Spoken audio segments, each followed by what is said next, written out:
অনেকেই তো বলতে শুরু করেছেন বাকিপুর তো ঝাঁকি হ্যাঁ, দিল্লি আভি বাকি হ্যাঁ। যার শুরু ভালো তার শেষ ভালো। অর্থাৎ জনসুরাজ পার্টির প্রতিষ্ঠাতা প্রশান্ত কিশোর ভয়ঙ্কর ভাবে তার রাজনৈতিক পথ চলাটা শুরু করলেন। অল্প সময়ে প্রশান্ত কিশোরের যে পারফরমেন্স, অর্থাৎ সেই পারফরমেন্সের কথা অনেকেই হয়তো জানতে ইচ্ছে করছে যে কি এমন করেছেন প্রশান্ত কিশোর। জানলে অবাক হবেন আপনারা। এই মুহূর্তে ভারতবর্ষের সিংহাসনে যারা ক্ষমতায় রয়েছে সেই রাজনৈতিক দল অর্থাৎ বিজেপির সর্বভারতীয় সভাপতি নীতিন নবীনের 5 বারের জেতা আসন বিহার রাজ্যের বাকিপুর। সেই 5 বারের জেতা আসনে এবার জনসুরাজ পার্টির প্রতিষ্ঠাতা প্রশান্ত কিশোর তিনি জয় ছিনিয়ে নিয়েছেন। অনেকেই তো বলতে শুরু করেছেন বাকিপুর তো ঝাঁকি হ্যাঁ, দিল্লি আভি বাকি হ্যাঁ। তবে কি সেই বিহারের বাকিপুর দিয়ে দিল্লি যাওয়ার রাস্তাটা পরিষ্কার হচ্ছে?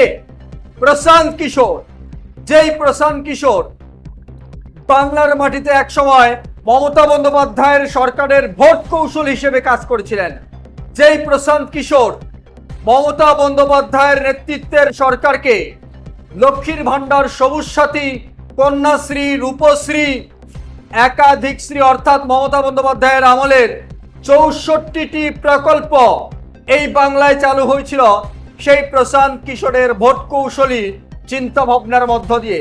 এবার সেই প্রশান্ত কিশোর তিনি নিজের রাজ্যে গিয়ে তিনি নিজের দল গড়েছেন জনসুরাজ পার্টি।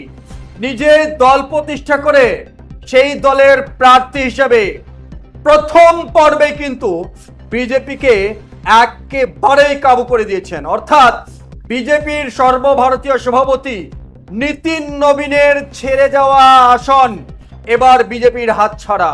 তবে তার পারফরমেন্স বা ফলাফল অনেকেই হয়তো ভাববেন যে সামান্যত একটি মাত্র বিধানসভা কেন্দ্র হাতছাড়া হলো বিজেপির, অর্থাৎ প্রশান্ত কিশোর কি এমন করে দিতে পারে, একটি আসনে তো জিতেছেন।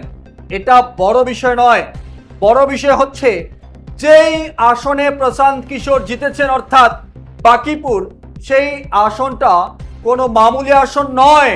কারণ বিজেপির সর্বভারতীয় সভাপতি নীতিন নবীনের আসন।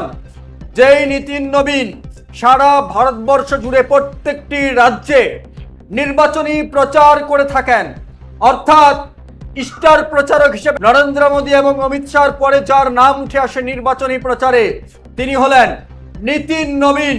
আর সেই নীতিন নবীনের ছেড়ে যাওয়া বিধানসভা আসনেই এবার উপনির্বাচনে প্রশান্ত কিশোরের জয়। আপনারা জানলে অবাক হবেন, সদ্য বিধানসভা নির্বাচন অর্থাৎ 2025-এর যে বিধানসভা নির্বাচন হয়েছিল বিহারে, সেই সময় নীতিন নবীন সেই আসনের প্রার্থী এবং তিনি জয়ী হয়েছিলেন 51,000-এর বেশি ভোটে, অর্থাৎ 51,936 ভোটে জয়ী হয়েছিলেন নীতিন নবীন। কিন্তু সেই আসনটিতে সেই আসনে এবার বিজেপির পরাজয়, ভয়ঙ্কর পরাজয়। তবে এই পরাজয়ের পিছনে একাধিক কারণ থাকতে পারে। প্রশান্ত কিশোর জয়ী হয়েছেন 19,324 ভোটের ব্যবধানে।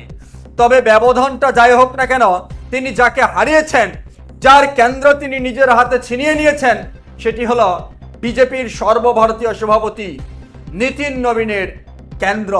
নীতিন নবীনের গড় ভেঙে চুরমার করেছেন প্রশান্ত কিশোর।